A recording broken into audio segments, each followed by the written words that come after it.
C'est dans la tête. C'est dans la tête qu'ils disent. Pendant que vous faites un effort physique, c'est dans la tête, tu peux aller plus loin. Ouais. C'est bien dans la tête que ça se passe, croyez-moi. Au-delà de l'effort physique, c'est le mental qui va vaincre. Surtout lorsque vous courez. Lorsque vous faites un 10 km, par exemple, quand on arrive à la moitié de ces 10 km, vous allez sentir une sensation de fatigue, en fait. Une sensation qui va vous dire, c'est bon, je vais arrêter, stop, c'est fini, je suis à bout de mes forces. Mais en fait, c'est à ce moment-là que votre corps va commencer à puiser dans vos réserves. C'est à ce moment-là que votre corps va brûler les graisses, par exemple. Vous allez vous dire dans votre tête, il faut que je continue, ça va passer. Il faut que je continue, ça va mieux aller. Et il faut que je continue pour durer autant de temps qu'il faudra pour faire ces putains de 10 km. Oui.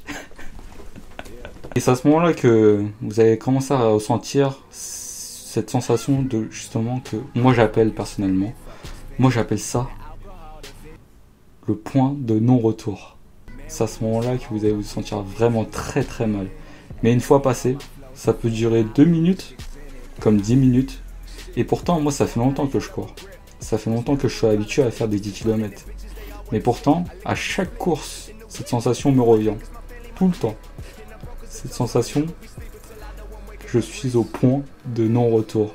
Au point où j'ai envie d'arrêter, où j'ai envie de tout stopper.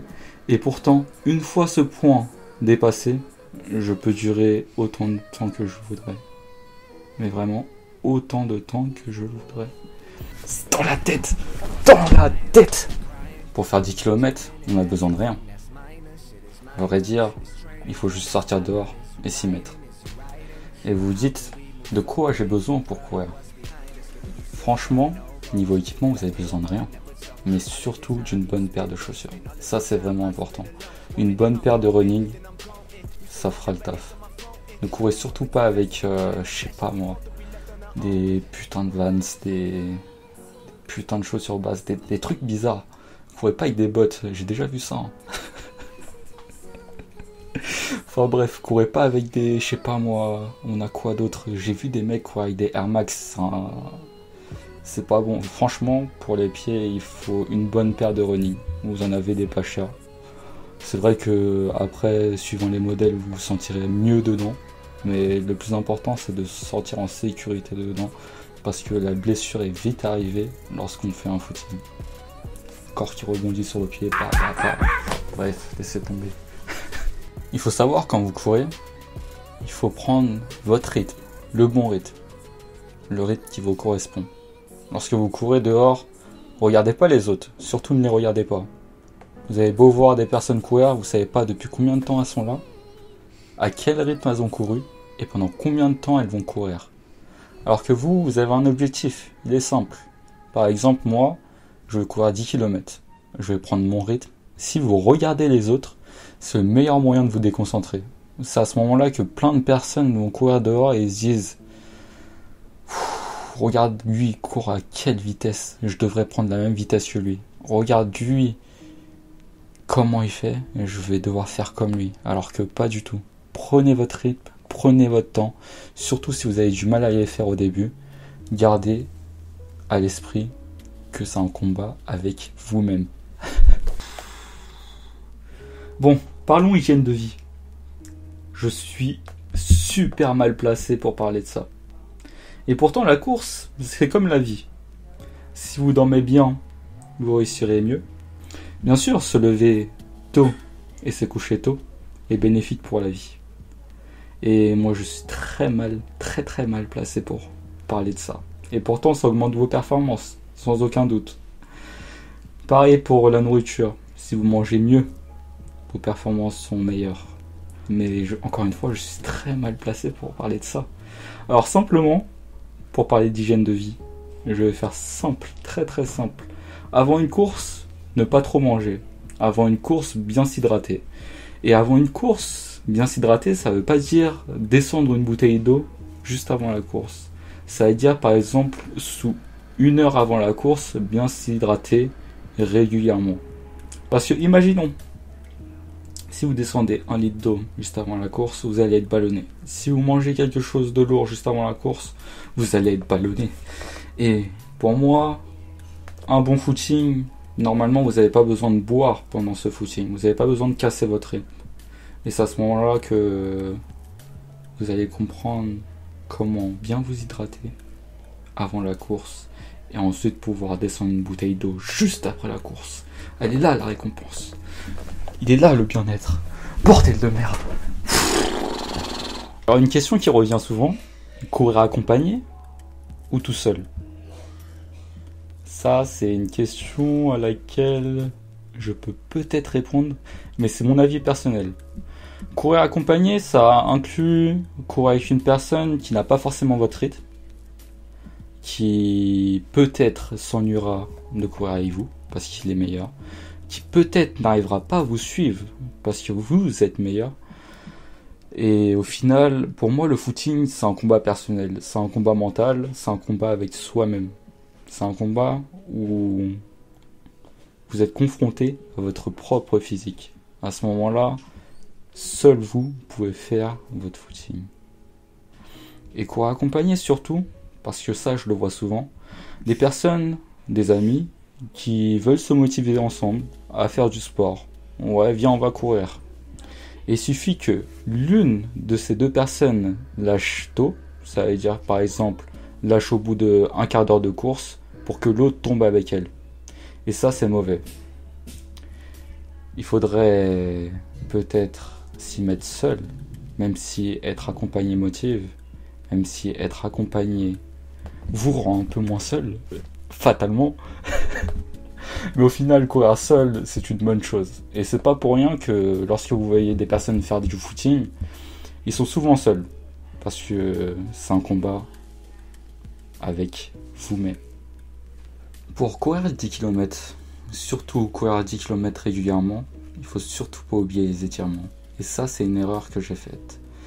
Les 3 premiers jours, j'ai pas oublié de m'étirer, hein. J'ai eu surtout la flemme de m'étirer.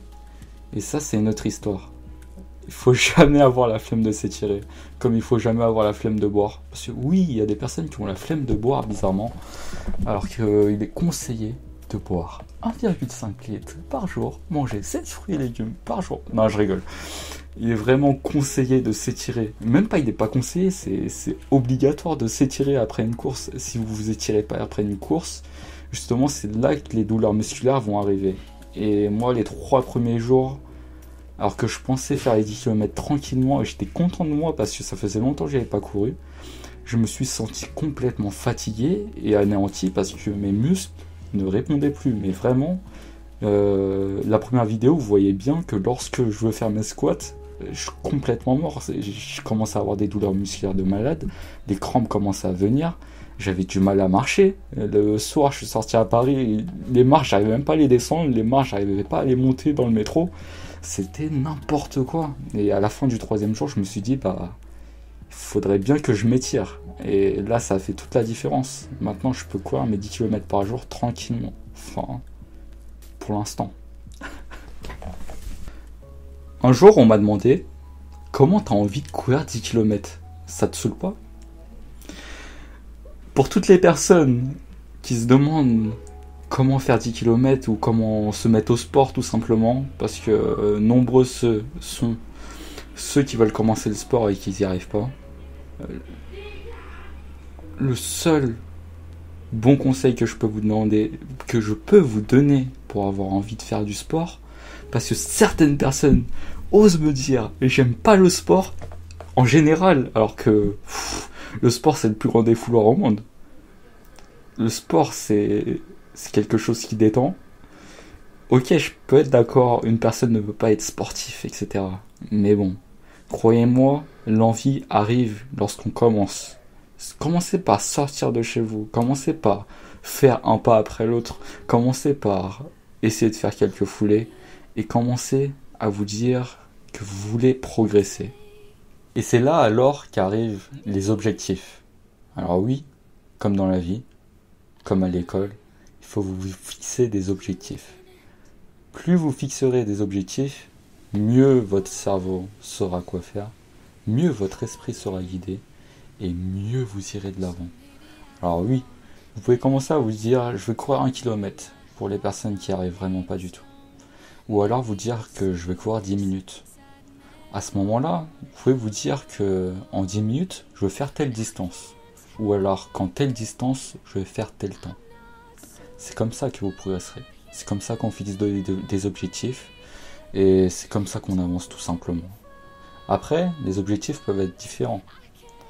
Vous pouvez fixer n'importe quel type d'objectif. Oui, je veux perdre tel poids. Je veux faire... je sais pas. Je veux faire tout et n'importe quoi. Peu importe. Enfin, tout ça pour vous dire que ça ne concerne pas que les 10 km. Ça peut concerner tout et n'importe quoi. Et surtout, alors pour un 10 km, moi lorsque je courais en salle, lorsque je courais sur un tapis de course, voilà comment j'arrivais à aller plus loin.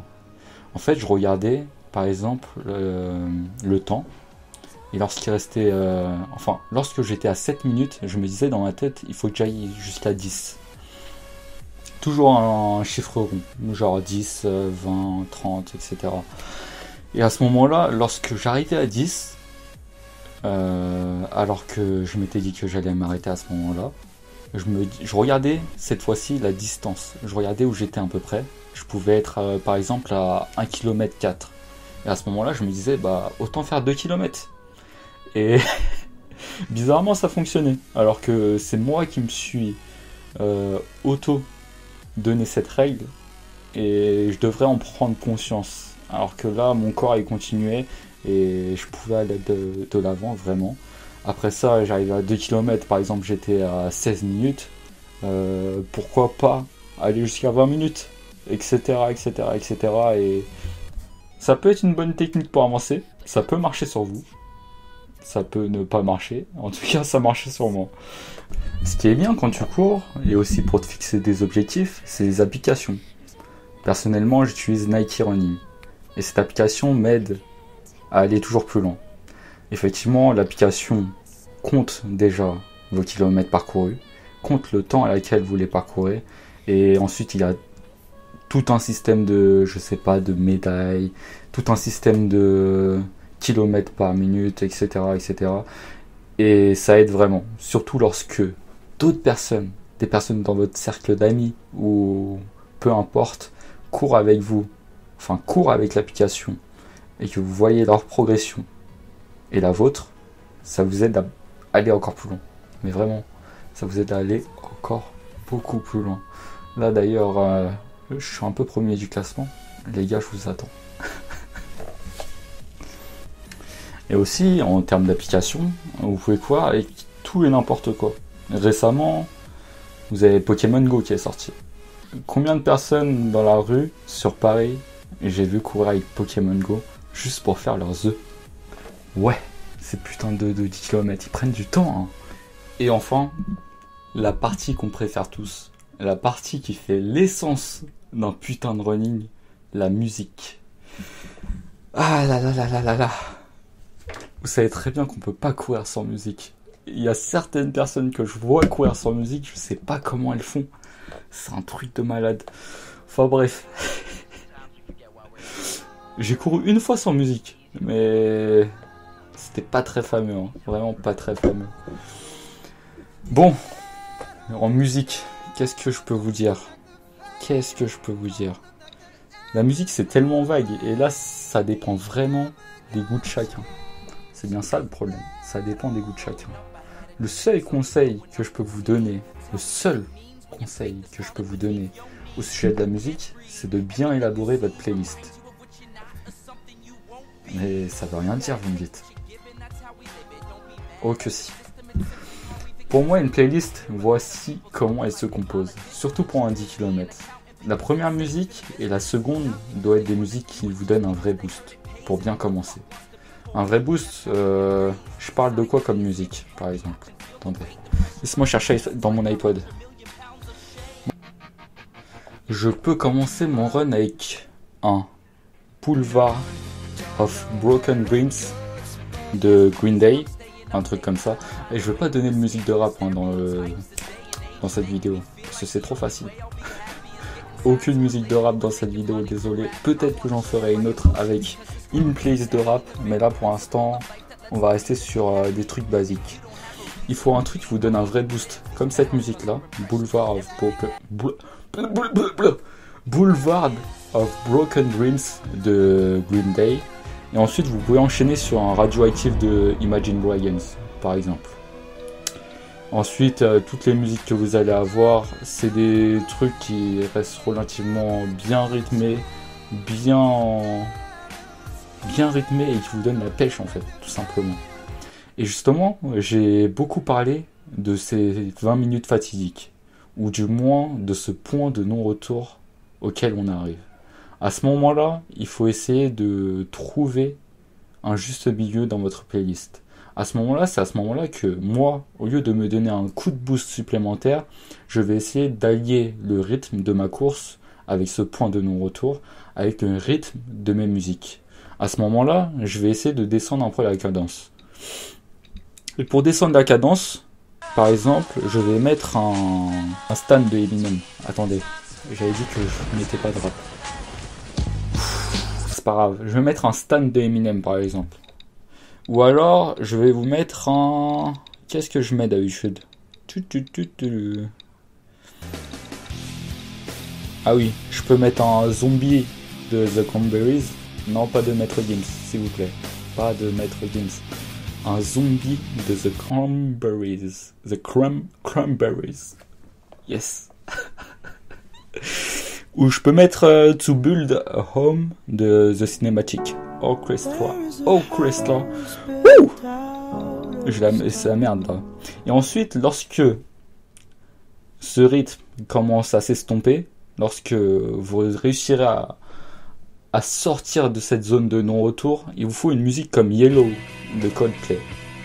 Une musique qui va vous légèrement redonner le rythme. Et lorsque ce rythme sera atteint, là il vous faut un vrai truc qui donne un coup de boost de malade. Et moi, par exemple, vous pouvez mettre Pursuit of Happiness de... C'est de qui ça déjà ? Ah ouais, Pursuit of Happiness de Kid Cudi.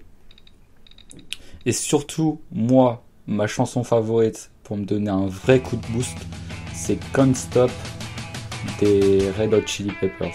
Et vraiment là, cette musique, même si vous écoutez pas du rock ou je sais pas quoi là, cette musique, à mon avis, elle peut donner un coup de boost à tout le monde. Mais vraiment, sans blague, essayez, vraiment essayez.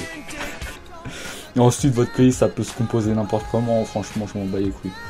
Mais il faudrait ce schéma-là. Essayez ce schéma-là. Tous les schémas peuvent fonctionner, mais ce schéma-là, avec le coup de boost au milieu, bien guidé, et ensuite redescendre la cadence avec des musiques un peu plus calmes, un peu plus posées, avec un rythme qui va s'incruster à votre rythme de course, puis légèrement redonner ce coup de boost pour donner toute la patate avec un Pursuit of Happiness ou un Can't Stop de Red Hot Chili Peppers. Là, croyez-moi, vous pouvez tout faire. Vraiment tout faire. Ah oui. Ah oui. Ah oui, oui, oui. Enfin voilà, bah, c'était tout pour mes conseils musique. Je saurais pas trop quoi dire d'autre. Le chess était un peu mieux construit dans ma tête, mais bon. Allez, salut.